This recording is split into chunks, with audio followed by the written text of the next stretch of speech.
Well, I'm excited about meeting our guest, and before you take a look at her, I just want to tell you she was born in Kansas City, but to most of us, she now lives in Mount Airy, and she was really born in Mayberry in our minds and hearts. She goes by the strange name of Betty Lynn because we all around here think of her as Thelma Lou. J. Paul, our director, we can see the lovely Betty Lynn.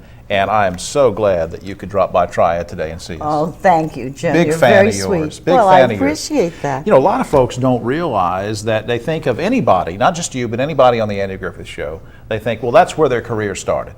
But you were in a lot of films and things before that, right? That's right. Yeah. 20th Century Fox brought me out from a show I did on Broadway years ago, under contract. They tested me in New York on 8th Avenue, their old studio there. Right. Then I was tested one time on 8th Avenue, but we don't want to go into that. Well, anyway, they finally made up their mind after keeping me about 6 months in limbo. They finally decided they'd take a chance on me. So I came to California. And we're glad you did. Oh, I am and too. And you've worked with so many great people, Betty Davis and all these folks, but everybody remembers you from the Andy Griffith Show too, and I'm curious, how did you get that job? Well, I was at the time under contract to Walt Disney Studios, doing a series called Texas John Slaughter with Tom Tryon, a Western. And we were on hiatus. And I got a call from their casting director, Ruth Birch, and she wanted me to come in and read for a part on the Andy Griffith Show.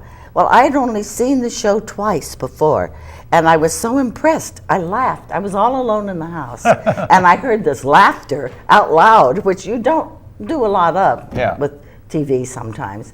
But I thought, oh my gosh, this is a funny show. They are really good. Right. Well, then I get this call, so I go in, and I had seen an episode with almost the same kind of scene that I was going to read for them. Sure.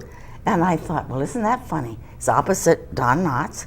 And I saw someone else doing almost a similar scene on one of the shows I'd seen, and I thought, well, this is odd. Anyway, I said to Ruth Birch, I said, I just saw a show that almost had this. She said, you do watch it then, don't you? I said, yeah, I do. So I go in, and I had to read for the director, Bob Sweeney, and Aaron Rubin, the producer. And when I finished, they said, well, we'd like to have you do this. And I said, well, I'd love to.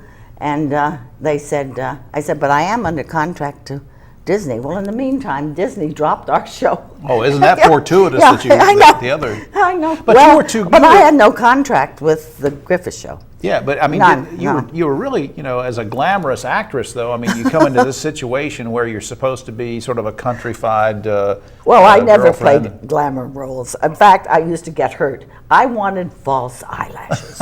Every other girl in every show all came in, they'd make them up, and they'd have these long eyelashes. And I didn't, and I wanted them. What was it like working with Andy and Don? Oh, they were great. I just adore both of them. I do. I miss Don a lot. That hurt a lot when Don died. But yeah. So the two of you were close off camera as well? Well, not so much when we worked. I mean, we were friendly, of course, but I mean, I didn't really hang around with them or buddy or any of that. Right. But years went by, and we would make appearances in places.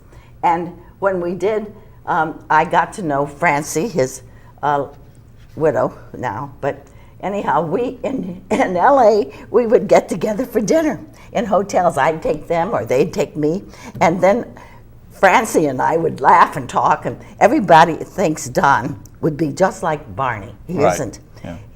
He's quiet. His mind's going all the time, but he would say a line or two to us, you know, something funny or something, but never ever what you expect, that crazy Barney Fife. No, he was a great actor. We all miss him. I guess one thing, people will just shoot me if I don't ask you this, but we're so glad you're living in Mount Airy now, but you have to ask the question, why did you choose that? Everyone says, what made you come to Mount Airy? Well, for one thing, a lot of people thought I lived there anyway. They love the show, and they really get into it so much that they'd say, when I was in LA, if they'd meet me, they'd say, well, where do you live now? They thought I was in Mount Airy all the time. Of course. And then I'd say, well, I've lived in LA over 50 years. Oh, really? We thought you were in North Carolina. I'd say, no. And it's so funny. However, I was put in a place that was very lovely called Ridgecrest for seniors. And I had an apartment that had the most beautiful things, the view. I see us being single. Well, she's just saying 1 minute, although it could mean something else. Sometimes they put up fingers and you never know what there's... Gee, well, I hope I can say it in 1 minute. No, that's right. But anyway, but you found Mount Airy. Here's this view, windows from floor to ceiling. All these beautiful green trees. Oh. And the Blue Ridge Mountains in the background. And I just fell in love with that view. Sure. And so when my home was robbed twice while I was away on appearances, and when I came back, I was scared to get back in the house. Your home in L.A. was robbed. L.A. Yeah. And I was really scared. So I thought, I think it's time to get out of here. That's right. So I thought I could go to Kansas City. Well, you know, your house in Mount Airy is being robbed as you're here right now.